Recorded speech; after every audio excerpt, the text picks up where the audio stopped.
Et si c'était la bonne saison, enfin, pour que les Gunners d'Arsenal réussissent à soulever la coupe aux grandes oreilles pour la première fois de son histoire. On va pouvoir discuter un petit peu de tout ça. J'ai identifié 2-3 points qui vont dans le sens d'une victoire des Gunners d'Arsenal en fin de cette campagne de Ligue des Champions. J'ai également identifié des éléments qui vont venir challenger un petit peu tout ça. Vous allez me dire dans les commentaires, déjà dès maintenant, vous pouvez me le dire, est-ce que vous pensez que c'est la bonne saison pour les Gunners d'Arsenal en Ligue des Champions? Et on va commencer tout de suite. Avant ça, on n'oublie pas le j'aime, le commentaire et on s'abonne pour donner un maximum de force. Et on démarre tout de suite avec un rappel des faits qui est clair, net, précis pour les Gunners cette saison en Ligue des Champions. Il n'y a pas de défaite. Voilà, le constat est simple. Il n'y a pas de défaite, donc premier de la phase de ligue régulière, 8 sur 8, avec quand même des beaux matchs. On repense au match contre le Bayern Munich par exemple, l'Atlético aussi, le 4-0 qui fait très très plaisir. Et jusqu'à maintenant, à l'heure où j'enregistre, il y a eu la première partie de la phase allée, on va dire, la phase allée de la quart de Ligue des Champions, je vais y arriver. Toujours pas de défaite. Donc ça, c'est un premier rappel des faits qui va dans le sens d'une victoire potentielle au bout des Gunners. Après, on sait que c'est une compétition, vous en faites pas, on va rentrer dans le détail. Le deuxième point qui est quand même important à préciser, c'est qu'Arsenal a eu de la chance sur le tirage au sort. Il faut le dire, il faut le reconnaître. Alors de la chance, oui et non. T'aurais pu être de l'autre côté. Il y a eu un tirage. Il y a eu un tirage qui te permettait d'être soit du côté gauche à la place du Bayern, qui a fini deuxième, soit du côté droit, donc là où Arsenal a terminé. Ça, c'est évidemment parce que tu as fait le job pendant la phase de ligue. Tu as fini premier, deuxième, donc tu as les meilleures places. Mais concrètement, tu as vraiment eu quand même pas mal de chance quand tu regardes sur le papier. Attention, de ton côté, tu avais le Bayern, comme vous le savez, Sporting, Bodo, Tottenham, Atlético, Barcelone, Newcastle. Et en face, tu avais tous les monstres qui se battent entre eux, que ce soit le Bayern, City, Real, PSG. J'ai failli dire Chelsea, je ne sais pas pourquoi. Donc, il faut être honnête. Ça va aussi du côté d'Arsenal. T'as fait le job en phase de ligue régulière, t'as fait 8 sur 8, donc t'avais les deux meilleures places, et t'as eu la chance d'être tiré à droite avec des équipes qui, sur le papier, pour la grande majorité, t'es censé les battre. Je pense qu'on est d'accord là-dessus.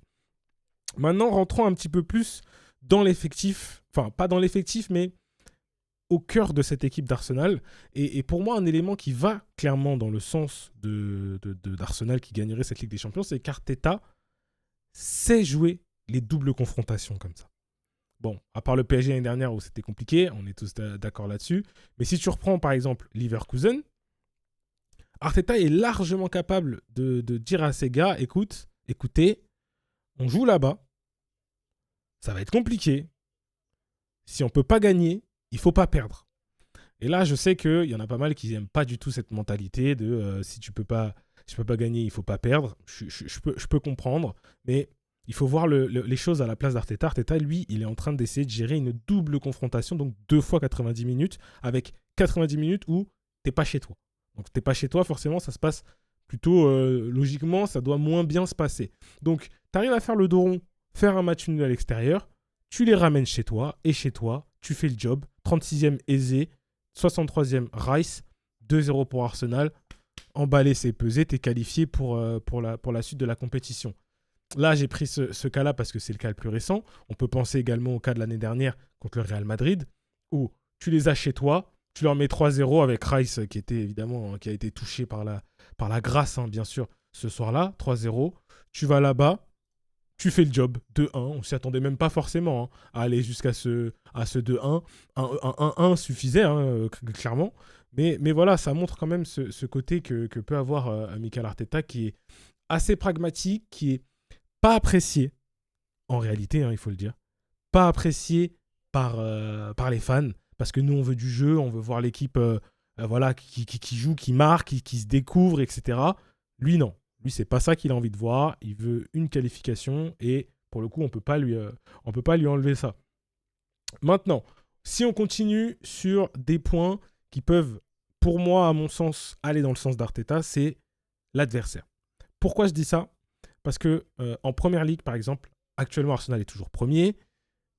En Ligue des Champions, on n'a pas les mêmes adversaires. C'est des adversaires qui ne connaissent pas Arsenal. Enfin, ils connaissent Arsenal, bien sûr, mais ils ne les jouent pas tous les week-ends depuis des années comme les équipes de Première Ligue. Et donc, tu es quand même face à une opposition qui est différente. Quand tu es en Première Ligue, les équipes en face d'Arsenal, c'est bloc bas pour la plupart.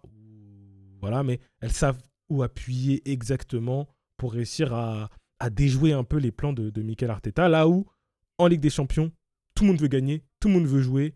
Donc, tout le monde y va, ça tente, ça joue. Alors après, c'est à Arsenal d'être bon et de faire attention à ne pas être pris en contre. Mais globalement, tu arrives, tu es plus ou moins censé avoir la possession. Et là, c'est là où bientôt on va arriver aux limites d'Arsenal parce que tu as une possession qui est stérile. On va y venir. Mais pour moi, le fait que ce soit en Ligue des Champions, on l'a vu pour certains joueurs. Je pense à Martinelli par exemple. Le gars se métamorphose. C'est-à-dire que quand il est en Première Ligue, il est très très moyen. Il faut le dire. Il arrive en Ligue des Champions, c'est pas le même homme. Et on peut regarder les statistiques qui vont avec. Regardez, sur 10 matchs en Ligue des Champions, il est à 6 buts, 2 passes décisives. En Première Ligue, sur 25 matchs, il est à 1 but, 3 passes décisives. Donc c'est un exemple. Bien sûr, on ne peut pas prendre ça et faire copier-coller sur l'intégralité des joueurs, mais c'est de dire que le fait d'avoir une opposition différente, ça peut clairement jouer, selon moi, en la faveur d'Arsenal. Ça, c'était les éléments qui étaient intéressants pour Arsenal. Maintenant, il ne faut pas mentir, il y a des petites choses. Voilà, il faut quand même avoir l'honnêteté d'en parler. Déjà, c'est l'effectif. L'effectif, pourquoi ? Parce que malgré le fait d'avoir une équipe qui s'est quand même pas mal renforcée cet été, on a toujours un problème de blessure. On avait une équipe d'Arsenal qui jouait sur les 4 compétitions en même temps. Les joueurs se sont cramés. Quand on regarde l'effectif aujourd'hui d'Arsenal, on peut voir un Gabriel qui avait une petite alerte contre Southampton récemment. Au final, ça allait, il a joué. Nketiah qui était blessé. Calafiori qui est souvent blessé. On a Timber qui est blessé. Ben White qui revient de blessure. On a quoi encore ? On a Merino, on le voit plus jusqu'à la fin de la saison. Odegaard qui se blesse tous les 3 matchs, littéralement. Eze, pareil, ça commençait à être meilleur. Paf, blessé. Saka, blessé. Enfin, voilà, les gars, c'est du classique du côté d'Arsenal. T'avais même Dauman qui était même blessé à un petit moment aussi. Kai Havertz qui revient tout juste de blessure. Gabriel Jesus tout le temps blessé. Donc, ça, pour moi, c'est quand même...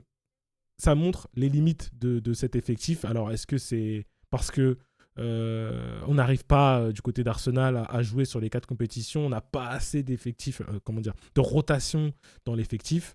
Pour le coup, là, il faudrait être dans le secret des vestiaires pour savoir. Mais il faut le dire, au niveau de l'effectif, ça peut être un petit peu compliqué. Et si je fais un focus, parce que je l'ai lancé tout à l'heure un peu en amont, en parlant de la possession stérile, il y a quand même des questions au niveau de l'animation offensive. Il faut être honnête, Arsenal, ça a moins le jeu d'antan, où c'était du beau jeu, où ça gagnait peut-être pas à la fin, mais on passait un bon moment, en tout cas, jusqu'à ce qu'on prenne 1 ou 2 buts. Et là, on passait un moins bon moment du côté d'Arsenal. Mais voilà, on n'a plus cette joie, ce plaisir en regardant les matchs d'Arsenal. Et aujourd'hui, on a donc une équipe d'Arsenal qui, défensivement, est extraordinaire. On le sait, avec un back four qui est incroyable, avec un gardien, David Raya, qui est aussi extraordinaire. Mais tu sais, en regardant le match, quand tu te branches sur la télé, tu sais qu'offensivement, ça risque d'être un peu compliqué. Gyökeres qui est arrivé, ça clique pas encore. C'est mieux, hein, il y a beaucoup de mieux, mais ça clique pas encore tout à fait. Kai Havertz, ça revient de blessure, même si là, il a marqué contre Sporting. Gabriel Jesus, c'est pas bon. Madueke, ça reste encore à travailler, à polir. Saka, c'est un coup bon, un coup moins bon. Trossard, c'est pas bon. Martinelli, ça dépend de la compétition. Donc, le point noir d'Arsenal, clairement, il est offensif. Alors, est-ce que tu peux gagner une Ligue des Champions avec une animation offensive qui est pas bonne ? J'en suis pas sûr. Et si on regarde bien par rapport à, par exemple, la saison dernière, on avait déjà, du côté d'Arsenal, un socle défensif très solide, mais devant, ça pêchait avec Merino qu'on avait mué en neuf. Est-ce que cette année, ça fera la différence ou pas ? Ça, pour le coup, je peux pas totalement le dire avec certitude, en tout cas. Des petits éléments aussi qui sont assez importants, c'est la mentalité. Et là, pour le coup, il faut le dire, j'ai une crainte du côté d'Arsenal, c'est qu'au niveau mentalité, ce ne soit pas extraordinaire. Pourquoi je dis ça ? Southampton, 2e division, FA Cup, quart de finale, défaite d'Arsenal 2-1. Et deuxième exemple, bien sûr, vous l'avez avant même que je le dise, finale de Carabao Cup, Arsenal-Manchester City 0-2. Et non seulement tu perds ces 2 rencontres en coupe qui t'éliminent, un où tu perds littéralement la finale et l'autre où tu te fais éliminer en quart, mais dans le jeu, dans l'attitude, dans la mentalité tout simplement, dans ce qui transpire, dans ce qui transparaît même de l'équipe, tu sens pas une équipe qui est sereine, tu sens pas une équipe qui sait ce qu'elle a à faire et c'est inquiétant parce que je me dis, du côté d'Arsenal, la première ligue, tu joues tous les week-ends. Tu arrives à t'en sortir. T'es premier en première ligue. Je crois que t'as que 3 défaites encore, si je dis pas de bêtises, aujourd'hui en première ligue. T'arrives plus ou moins à t'en sortir. Au niveau de la mentalité, on a l'impression que c'est quand même bien plus consolidé qu'avant et que ça risque d'aller au bout. On espère en tout cas pour Arsenal, mais en coupe, j'ai l'impression qu'on n'est pas une équipe de coupe. Pour les Gunners, avec ces 2 éléments-là, moi, c'est ça qui me fait un peu peur. C'est cette mentalité, ce switch différent où t'es en coupe, t'es en finale de Carabao, tu te fais caca dessus face à Manchester City, tu perds le match. Southampton, pareil. Tu dois pas perdre ce match-là. Et donc, ça, pour le coup, c'est ce côté un peu que les gens disent beaucoup sur Twitter, loser, entre guillemets, choker. Voilà, c'est toutes ces expressions-là pour parler vraiment de ce côté de mentalité, insufflé ou non par Arteta. Ça, c'est une question qu'il faudra aussi se poser. Mais voilà, tu as ce côté mentalité qui peut-être peut pêcher du côté des Gunners. Et en dernier lieu, c'est les adversaires, hein, tout simplement, parce que même si tu es du bon côté, tu as quand même un Barça ou un Atlético que tu pourras potentiellement retrouver en demi-finale si tu arrives à te défaire du Sporting, ce qui est de très très belles équipes, bien sûr, avec Barcelone, une force offensive extraordinaire, peut-être défensivement un peu plus compliqué. Atlético, on les a déjà battus là récemment, mais dans un match comme ça en Ligue des Champions, en demi-finale, ça peut être complètement différent. En face, il faut regarder aussi ce qu'il y a en face, parce que si tu arrives à aller en finale, tu auras ou le Real ou le Bayern en fonction de celui qui va sortir l'autre. Un Bayern qui est cette saison qui est la meilleure équipe du monde, un Real Madrid qui en Ligue des Champions est capable d'être magique, c'est le cas de le dire.